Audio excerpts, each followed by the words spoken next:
প্রিয় দর্শক, কি অবস্থা? আমি ফুল ভাই বাফের হোটেল খাই। আজকে বিকালে আমি সেই একটা ইন্টারেস্টিং জায়গা ঘুরতে গেছিলাম। আসলে ভিডিও বানানোর কোনো পরিকল্পনা ছিল না, সেই কারণে প্রথম তো লইতে পারি নাই। ফেসবুকে স্টোরি দেওয়ার লেগা দুরুম দুরুম করে কতটি ভিডিও করতেছিলাম। এর ভিত্তিতে ইমন ভাই কইলো, তুই তো আজকে একটা ইন্টারেস্টিং বানা লইতে পারোস। পড়ালা লাস্টের দিকের কিছু কিছু ফুটেজ এত সুন্দর আইতাছিল যে চিন্তা করলাম আজকে ইন্টারেস্টিং বানাইলাম।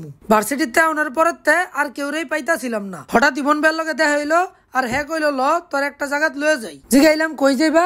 কইলো তোর নৌকাতে ঘুরতে মন চাইতাছে নি, আগে হেডা কো। পরে হবধুক উত্তর দেওয়ার কারণে হ্যাঁ এলাকার পিছনের দিকে এই নৌকাত লয়ে এলো। এইদিকে আমার তেমন একটা হয় নাই। অনেক ছোটবেলা যখন দেখতাম বর্ষার পানি এত হইতো, তখন দুই একবার আইছিলাম, সেটা মনে পড়ে। আসলে এতদিন আমি জানতামই না এই পিছনের সাইডে কি আছে। ইবন ভাই নৌকাটা জঙ্গল মঙ্গলের দিকে বাইর কইরা আমারে দিয়া কইলো, নে এবার তুই চালা। আমি তো মনে করেন বইটা পাইয়া সেই খুশি, কারণ আমি নৌকা মুখা পাইতে পারি না, কোনোদিনই আমার কেউ বইটা দেয় না নৌকা বাউনের লিগা। এর আগে মনে করেন যে ছোটবেলা থাকতে নিজে নিজে চেষ্টা করছি, এরপরে আবার আজকা চালাইতাছি। মনে করেন যে কেমনে কেমনে জানি সোজা রাখতে পারতাছিলাম, এটাই ভাল লাগতাছিল। এর উপরে ওয়েদারটা তো দেখতাছো নাই, আকাশটা এত সুন্দর লাগতাছে যে কইয়া প্রকাশ করন যাইতো না। ভিডিওর ভিত্তে এত সুন্দর একটা লাগতাছে না, কিন্তু খালি চোখে অনেক সুন্দর লাগতাছিল। এর উপরে এমনিও পশ্চিম আকাশটা সূর্য ডুবনের সময় অনেক সুন্দর লাগে। প্রায় সময় বিকাল আর সন্ধ্যা বেলায় আকাশের রং অনেক সুন্দর হয়ে থাকে। তো আমি আর ইবন ভাই নৌকা লইয়া এই ডেরার ভিতরে আইলাম মাছ দেখতে। এই মাছ ধরনের পদ্ধতির নাম ইবন ভাই কি জানি কইছিল, অহন ভুলে গেছি গা। আমার আবার এডিট মাছ ধরা দেখতে অনেক ভালোই লাগে, কারণ জালটা উঠাইলে দেখা যায় মাছ ফালাইতে থাকে। এর লেগা আবার দেহনের লেগা ইবন ভাই কইলো, ভাই আরেকবার উড়ান। কিন্তু আরেকবার উড়ানের পরে যা দেখলাম, এটার লেগে আমি মোটেও সন্তুষ্ট না। ভাবছিলাম কি না কি দেখমু, কিন্তু দেখতে পাইলাম কয়েকটা মৎস্য ছানা।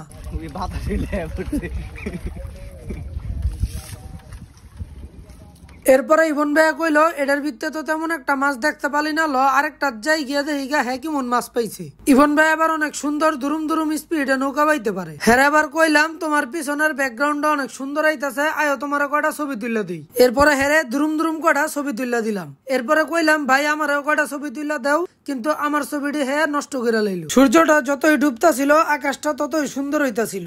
এক কথায় মনে করেন যে অসাধারণ। আরেক জায়গায় যাওয়ার লেগে ইবন ভাই অনেক তাড়াতাড়ি যাইতাছিল, কারণ আমরা অনেক দূরের থেকে দেখতাছিলাম কাকায় জাল উড়াই লাইতাছে। জাল যদি উড়াই লাই তাহলে তো আমরা পরে গিয়ে আর মাছের লাফালাফি দেখতে পারতাম না। এরপরে ইবন ভাই চিল্লান্দা কইলো, কাকা একটু পরে উঠান, আমরা আয়ালই। কাকায়ও ভালো মানুষ, আমরা কোনে আমগুলিকে অপেক্ষা করছি। এই দেখেন এই জিনিসটা আরো সুন্দর জায়গায় অবস্থিত। তো যাই হোক, আমরা যাওয়ার লগে লগেই কাকারা দেখলাম দুরুম দুরুম জালটা উড়াই লাইলো। খারাপ আমার তো লই যেতেছ। ঠিক আছে, আবার একটু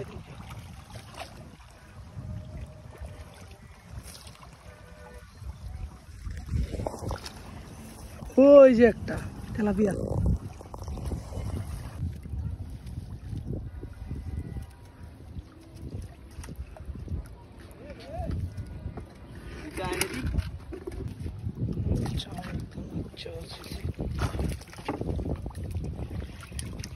এরপরে ইবন ভাই কইলো, আয় হ্যাঁ কতটি মাছ ধরছে দেহিগা। সূর্যের দিকে চাই লক্ষ্য করলাম, এন মাছরাঙা আর বগ এই দুই চূড়ায় খাড়া রয়েছে মাছ খাওয়ানোর লেগা।